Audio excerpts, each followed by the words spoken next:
Hello everyone, happy February 7th. It is a beautiful, wet, but mild day here in Canada with Jack, who you just missed taking a dump. Lucky you. So give me a while I get a bag out and clean up his mess. Anyway, I wanted to talk a little bit about why I've been away and some of the stuff that's been going on in my life, some of the lessons I've learned, some of the positive and negative things that I've been doing. So let's start off with where I've been here in Canada, obviously. Just I kind of fell back into old habits a little bit around Christmas and New Year's. After proctoring, the stress had somewhere to go, and I picked up some stuff that we needed for the house, but a lot of the savings got pissed away on booze. Some of that was due to us not getting along with the upstairs neighbor, and like an alcoholic, what's the answer? Booze. We never did anything while drunk or even hungover. We didn't even engage with him. When we did engage with him, we were stone sober, which made things worse because we weren't putting up with his bullying.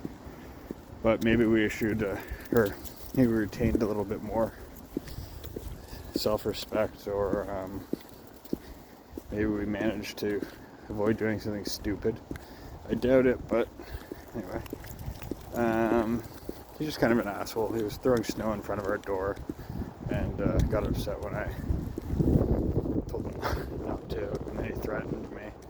So my stress level kind of went through the roof, and then I was getting... The psychiatrist said one thing, the occupational therapist kind of agreed but said to do something a little different. Aunt said, don't do anything. Another aunt said, just leave it be, don't engage. I was like, am I supposed to be not to be a victim, or to just let people walk all over me? So I got confused, and then I withdrew from everyone. I was like, y'all are crazier than I am. You're supposed to be sane, and none of you agree with how I should deal with this. So I got a few more gray hairs, but I kind of decided to go with my aunt thing. But I still have that little folder documenting every time he's doing something or trying to screw someone over.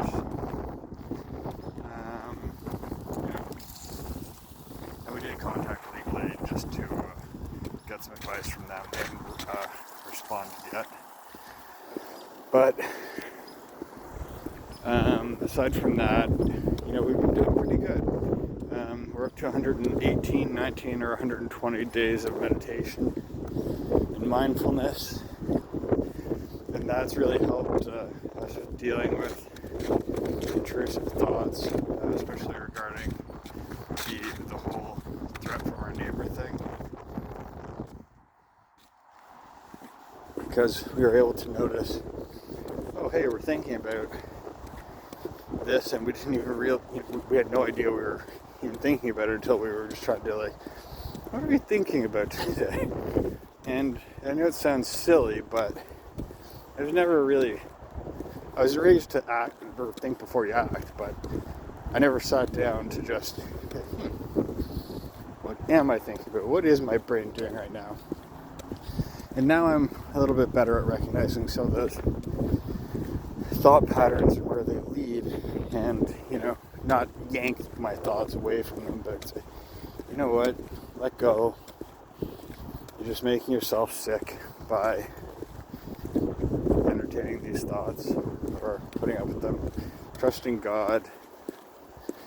You're the master of only yourself. You can't control the past.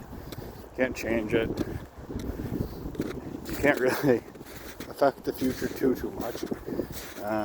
But the way you can is to master this moment and just be present in this moment. The future could be, anything. You only have control over this moment. So we've been trying to do that. Sorry for rambling. I guess being out of practice impacts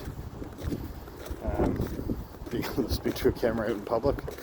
It's not really public, we're kind of in the forest, but yeah, I've been trying to live in the moment and trying not to let my upstairs neighbor take up any more of my thoughts, and he doesn't deserve them. He deserves to, if he wants to be an ass, he can be an ass. I deserve to be happy despite what he says. I deserve a nice home just like everyone else, and food and all that stuff. I don't deserve to be threatened. I deserve compassion and kindness just like everyone else. And that's how I try to treat him, or had been trying to treat him, which is, I think, what kind of antagonized him, because we'd always say hello. Maybe he thought we were getting smart. I don't know. But that's the only thing I can really think of. Sorry, I'm just having me green tea. So that's a thought. Aside from that, we've been kind of lethargic. Quite lethargic, actually. But that's been since spring or so. Come on, Jack. Sorry, buddy. It's been since spring that we've been feeling that way. So they did a blood test, and then, oh, your cholesterol is really high and your sugar's a bit high. So, trying to get that under control. And, yeah, it's always health stuff. You know, take about the same amount of medicine as an 80-year-old man. Jack, stay. Sit. Good baby. Oh, yeah. And the other thing, it's a good thing we proctored, because Jack, off the road. Jack, for some reason, his tail got irritated or something, and he chewed a huge gouge out of it, probably like a 1/4 inch down. It got infected, so that we had to take him to the vet and get antibiotics, and it broke my heart giving him the antibiotics. But we had to have them, and he's recuperating well. And one of those, as I was saying before, changing my thinking pattern, style, whatever. I've been trying to set an intention each day, and that's not just saying I'm grateful for this, this, and this. It's frequently those things end up overlapping or being repeated at some point. But these are intentions. Like, I'm not going to entertain thoughts of my ass happening, and I am going to enjoy my day. Not going to let anyone else affect my happiness today. But yeah, just trying to deal with our own thoughts in a healthier, happier, more aware way. And getting a little bit better. Stay, Jack. There's a bus coming, little one. We're getting a little bit better, but we have a long ways to go. But we're pretty proud of ourselves for meditating as long as we have. We've had 3 or 4 days in a row where we haven't, and then we get back to it. But we're doing better at remembering to meditate than we are at remembering not to drink or smoke. So yeah, we're making progress on that front, just not as quickly as we want. And the progress we have made, I think, is mostly Jack, wait, pal. Jack, wait. I think Jack, stay. I think a lot of that progress is from saying we hate feeling like this. Please don't let us feel like this. Jack, I said stay. Thank you, my love. Go over. Anyway, we're gonna let you go. We're almost home, and we'll talk to you hopefully sooner rather than later. God bless. Keep trying. I know if I can do this, you can too. Bye-bye.